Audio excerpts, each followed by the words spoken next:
Selamat siang teman-teman, kembali dengan saya Alvin Lim dari LQ Indonesia Law Firm. Kali ini di dalam acara YouTube Quotient TV, saya mau menyampaikan update ya teman-teman ya tentang salah satu kasus yang memang sedang kita tangani. Teman-teman tahu waktu itu di dalam YouTube saya sebelumnya, saya mengumbar dan mengulas tentang Sinarmas teman-teman ya. Di mana Sinarmas ini ada oknum pemilik Sinarmas yang menggunakan akte lahir palsu, ya, menggunakan akte lahir palsu teman-teman, yaitu Indra Wijaya sama Franky Wijaya. Ya. Jadi teman-teman, ternyata ya kan, seperti yang saya duga, namanya orang kalau dalamnya itu udah buruk, ya karakternya buruk, pasti dia akan melakukan hal-hal action, perbuatan-perbuatan yang buruk juga teman-teman. Maksud saya tuh bagaimana? Ya, maksud saya adalah kalau seseorang itu berarti ada sesuatu yang dia mau sembunyikan, ya kan? Ada sesuatu, ada maksud. Kalau orang-orang biasa nggak ada maksud tertentu, buat apa dia menggunakan akte lahir palsu, ya? Tapi teman-teman, ya kan, Tuhan tidak diam. Ini yang seperti saya bilang, ya. Jadi saya nggak tahu ini kebetulan atau sekali lagi ini pertolongan tangan Tuhan, ya. Tetapi saya merasa di dalam setiap perjuangan saya, di dalam setiap musuh yang saya hadapi, teman-teman, ya, Tuhan bantu saya loh.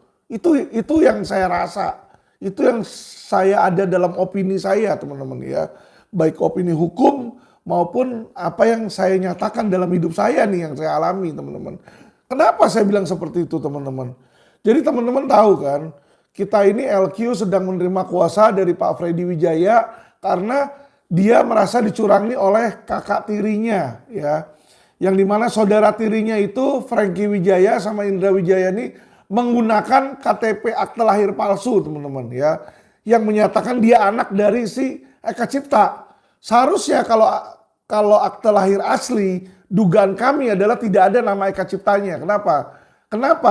Karena berdasarkan informasi yang kami dapatkan, akte nikah yang dibikin itu bukan dengan ibunya Indra Wijaya dulu, teman-teman, ya. Tapi dengan ibunya Jimmy Wijaya ini. Jadi ini kita ada dokumen, ya, kita ada dokumen yang dimana kami, ya, opini kami, teman-teman, ya, pendapat kami, ya, jadi akte nikah itu sudah ada sebelumnya dengan wanita lain. Jadi nggak mungkin nih Indra kalau dia bikin akte lahir keluar nama Eka Cipta. Ya, kemungkinan hanya anak di luar nikah di situ atau hanya ada nama ibunya. Ya, karena si Eka Cipta ini nggak mungkin didaftarin 2 kali, ya, karena di Indonesia kita nggak mengenal seperti itu, teman-teman. Maksudnya untuk punya istri banyak, ya. Ini kita bicara non muslim, ya, teman-teman, ya, bukan muslim, teman-teman. Kalau muslim benar katanya bisa lebih dari 1, ya. Tapi ini non muslim, teman-teman, ya. Jadi hanya boleh 1 di situ catatan sipil. Nah, jadi dari karena bahwa ini orang memang menggunakan cara-cara ilegal, cara-cara licik, cara-cara kotor untuk memenangkan, teman-teman. Ya, untuk mendapatkan uang ini. Karena kenapa? Balik lagi, teman-teman, uang sumber dari segala kejahatan, ya. Jadi kalau di dalam pandangan agama saya pun juga dibilang seperti itu, teman-teman, ya, yang namanya roh mamon itu. Nah, teman-teman, sifat orang kalau udah jelek, ya kan, dia pasti akan melakukan hal yang sama. Nah, jadi teman-teman, ya, seperti yang saya bilang nih, setiap perjuangan saya ini selalu dibantu sama Tuhan.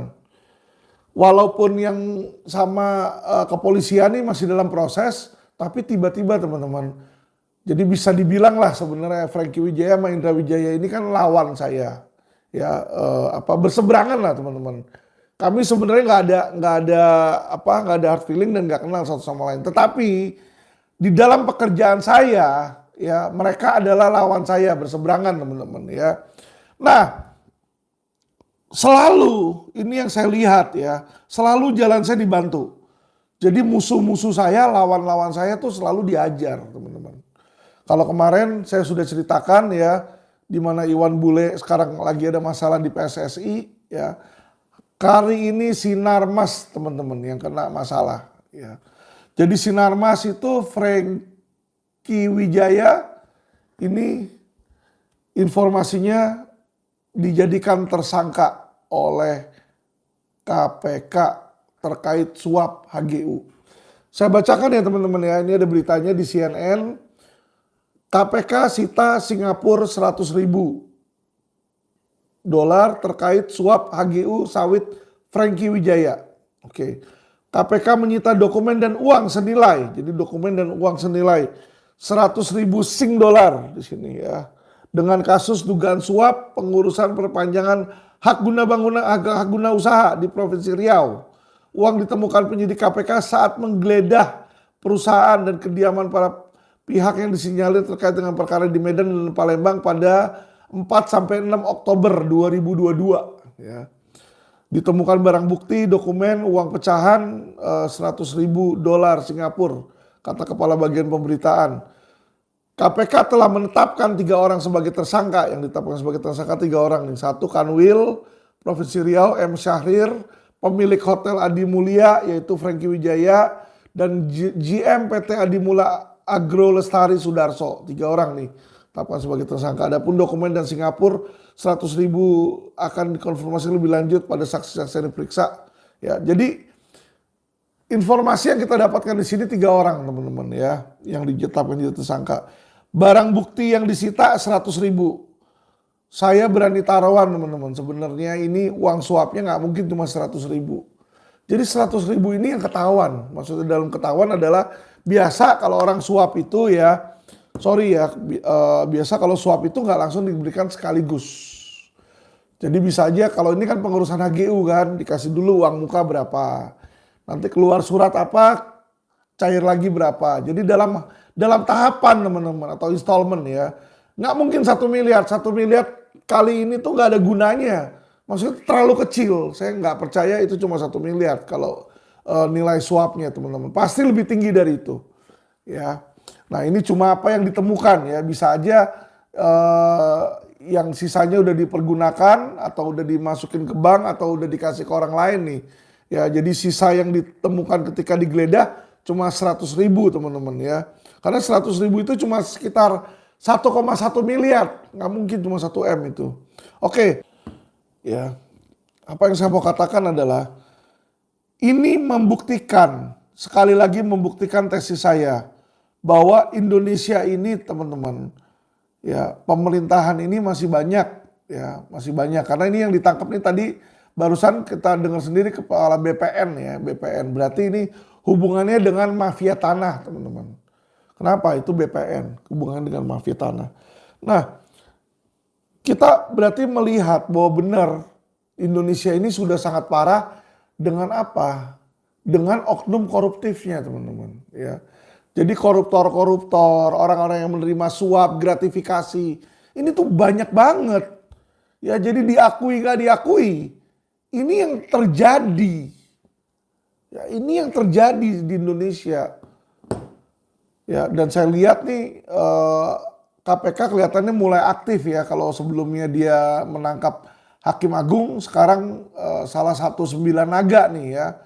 Salah satu dari 9 naga nih Franky Wijaya nih di sini ya. Dia bilang diharap kooperatif nih di komentar dia ke Franky. Nah ini teman-teman, sebenarnya permasalahan ini berawal dari tahun 2018 Oktober. Jadi saya mau kasih tahu, ini berasal dari Sinarmas Agro Resource and Technology Smart ya. Jadi 2018 waktu itu ada operasi tangkap tangan OTT 2018. Itu ditangkap waktu itu 14 orang diduga terlibat kasus rasuah. 8 anggota DPRD Kalteng. Ya, 5 pihak swasta dari PT Smart dan PT BAP teman-teman di sini ya. Jadi dari pengembangan itulah diduga nyamber ke si Franky Wijaya tersebut teman-teman ya. Karena kenapa? Franky Wijaya pemilik kok itu. Franky Wijaya, Indra Wijaya itu mereka pemilik, owner-ownernya teman-teman ya. Jadi rasanya kalau ada suap owner nggak tahu tuh kayaknya agak mustahil ya kalau menurut saya ya. Kenapa? Yang namanya pemilik perusahaan kan pasti dia tahu pembukuan. Uang ini untuk apa, untuk kemana gitu kan. Dia kan pasti periksa teman-teman ya. Jadi PT Smart ini dia mengelola lahan. Ini dibilang di sini lahan CPO ya. CPO crude palm oil, inti sawit di situ. Nah, seperti kita tahu teman-teman harga minyak itu kan kemarin ini udah mulai naik tinggi. Harga bensin mulai naik tinggi. Tentu berakibat dengan harga CPO juga mulai meningkat. Ya, makanya gak heran cuan di sini teman-teman. Tapi saya kasih tahu ya teman-teman ya. Inilah yang saya mau point out sebenarnya di dalam kasus yang sebelumnya, ya kan. Sekarang terbukti lagi dengan dia memberikan suap ini, membuktikan memang karakter dia nggak benar toh di situ. Memang berarti sudah ada niat melanggar hukum di situ, ya. Sudah ada niat tidak menaati hukum dari pihak Sinarmas. Nah inilah teman-teman ya, kalau saya melihat nih KPK sudah mulai berani, bagus. Ya sudah mulai ya ada perkembangan teman-teman ya, kita patut apresiasi. Ya kita patut terima kasih kepada KPK. Tetapi yang masih kurang adalah tetap kepolisian teman-teman. Kenapa? Saya minta agar Kapolri juga harus berani. Ya, ini Franky Wijaya sudah ditetapkan sebagai tersangka nih di dalam kasus dugaan suap gratifikasi, ya kan? Kenapa? Kenapa Kapolri nggak berani menetapkan Franky Wijaya dan Indra Wijaya tersangka dalam kasus pemalsuan akte lahir? Itu udah jelas loh buktinya loh. Saya udah tunjukin buktinya loh. Ini dapat surat ini ya. Ya, ini dapat surat dari kita lihat nih. Ini yang Franky Wijaya nih. Ya. Franky ini dapat surat dari Disduk Capil Makassar menyatakan bahwa ya kan atas nama dia ini Jongnian kemarin ini ya. Ini tidak ada dalam register akta kelahiran. Jadi akte lahir yang Franky dan Indra kasih di pengadilan di dalam gugatan Pak Freddy tidak terdaftar alias palsu, nggak terdaftar. Ya. Nah, bukti sudah lengkap, sudah jelas. Bukti surat sudah ada Pak Kapolri. Bukti keterangan saksi sudah ada Pak Kapolri. Dan ahli pun sudah 3 orang ahli diperiksa. Ya, 3 orang ahli pidana diperiksa. Termasuk terakhir Khairul Huda, ya kan. Itu sudah diperiksa dan menyatakan ini pidana. Jadi kalau kita bicara tentang alat bukti, dari 5 alat bukti ini sudah ada 3 Pak. Keterangan bukti surat udah ada dari yang Disduk Capil, keterangan saksi udah ada karena sudah diperiksa lebih dari 2 orang saksi, keterangan ahli sudah ada. Terus Pak Kapolri nunggu apa lagi Pak? Ya, makanya di sini teman-teman, saya cuma mau bilang, nggak heran kalau Bapak Jokowi, Bapak Presiden Jokowi yang terhormat kecewa sama Bapak Kapolri. Kenapa saya bilang kecewa ya? Kita bisa melihat apa yang dipertontonkan di televisi. Jadi waktu tanggal 5 atau 6 Oktober kemarin ya ada hari HUT TNI, Bapak Jokowi datang, lihat ketemu ada Pak Listio Sigit. Ya, Andika disalamin, yang lain disalamin, Pak Listio Sigit nggak disalamin, dilewatin di situ. Ya. Jadi kelihatan dari sini adalah apa? Kalau yang saya lihat ya, opini hukum saya, ya pendapat saya nih, saya melihat Bapak Presiden Jokowi kecewa dengan Bapak Kapolri. Ya, karena kalau saya jadi presiden, saya pasti juga kecewa. Ya, ya gimana kagak kecewa? Kagak ada ketegasan. Udah tahu institusinya berantakan. Kenapa nggak dibenahi? Kenapa nggak oknum itu dikeluarkan? Ya.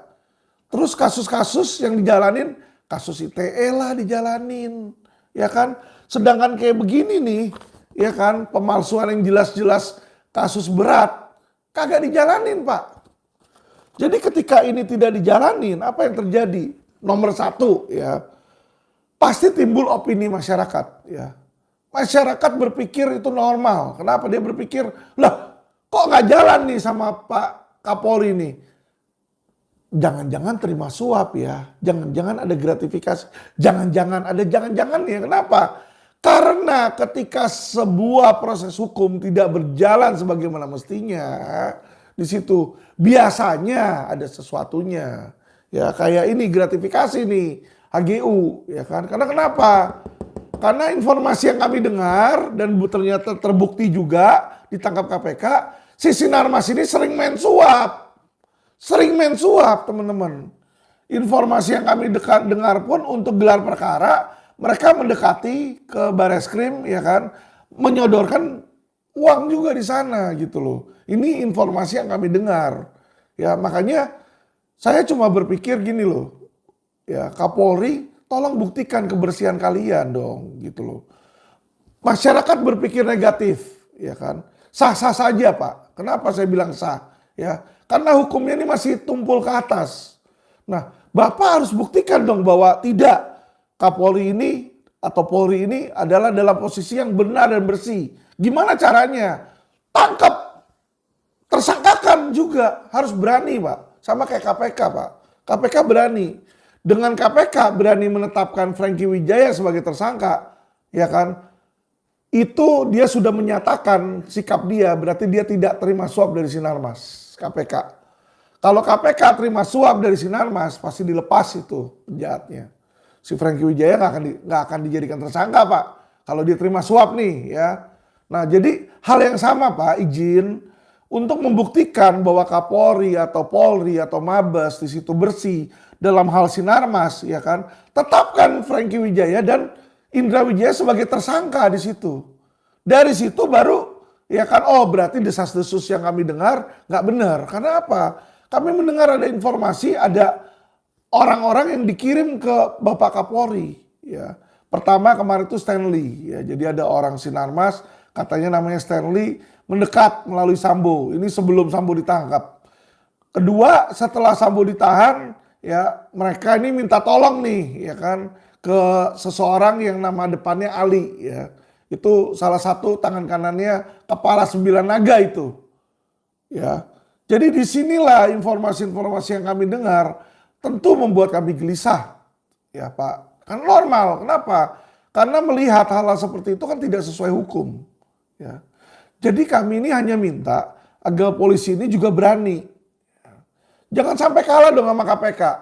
KPK aja berani kok tetap menjadi tersangka. Masa Kapolri nggak berani? Sorry ya Pak Kapolri, Anda itu di kepolisian bintang 4 loh. Sedangkan ketua KPK Firly Bahuri itu ya sebelum jadi ketua KPK cuma bintang 2 Pak. Cuma bintang 2 Pak. Tapi beliau berani mentersangkakan salah satu anggota dari 9 naga Pak. Masa Bapak Kapolri nggak berani? Ya. Jadi kalau Bapak Kapolri nggak berani disinilah nanti ya kan. Kami akan merasa oh desas-desus di luar bener nih ya. Informasinya ada permainan Pak. Ya informasinya kami dengar ada permainan. Ya petinggi Polri dengan orang-orang Sinarmas di sini. Ya di dalam bisnis tambang. Di dalam bisnis tambang di situ.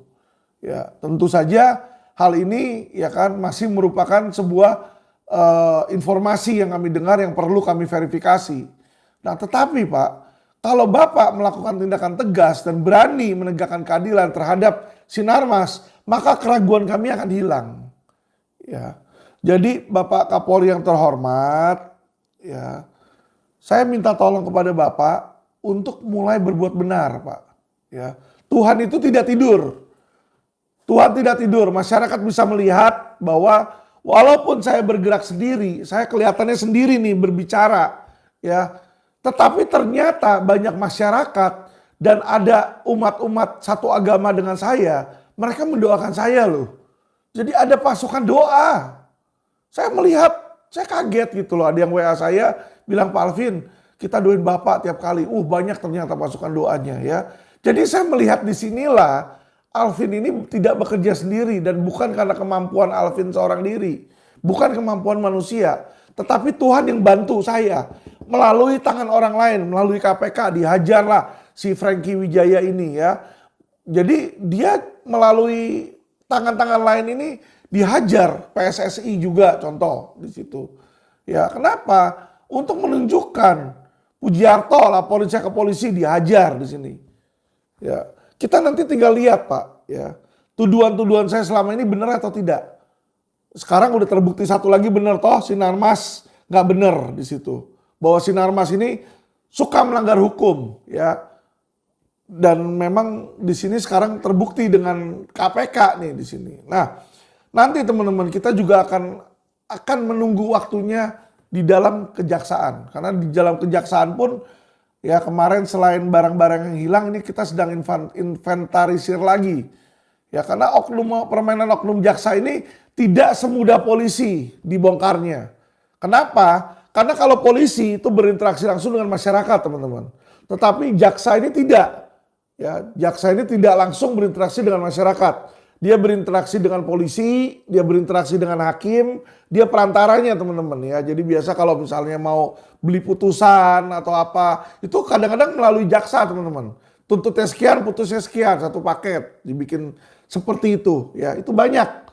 Kalau tanya lawyer-lawyer pasti banyak di situ ya. Nanti saya juga akan ada podcast berikutnya di mana saya bongkar teman-teman ya. Modus-modus mafia peradilan tersebut yang juga melibatkan jaksa teman-teman. Jadi jangan khawatir di situ. Sehingga biar masyarakat tahu ya, pemerintah juga saya yakin udah tahu lah.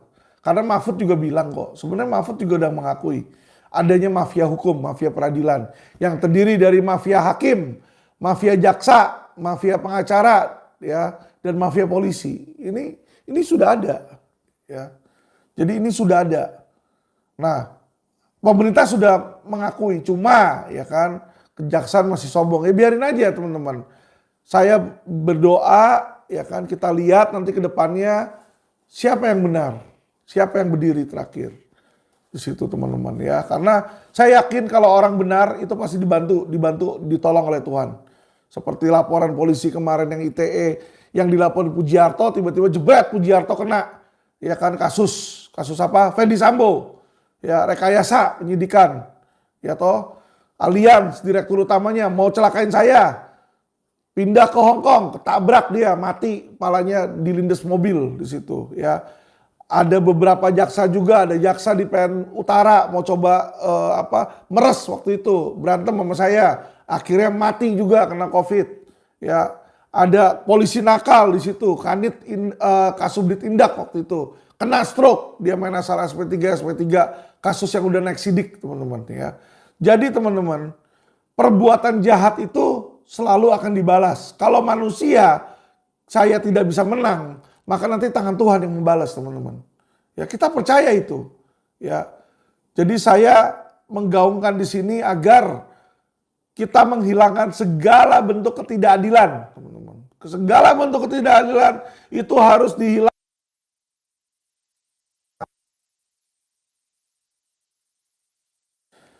Jadi teman-teman, terima kasih yang pada udah banyak mendukung saya, mendukung Quotient TV juga di sini ya teman-teman ya.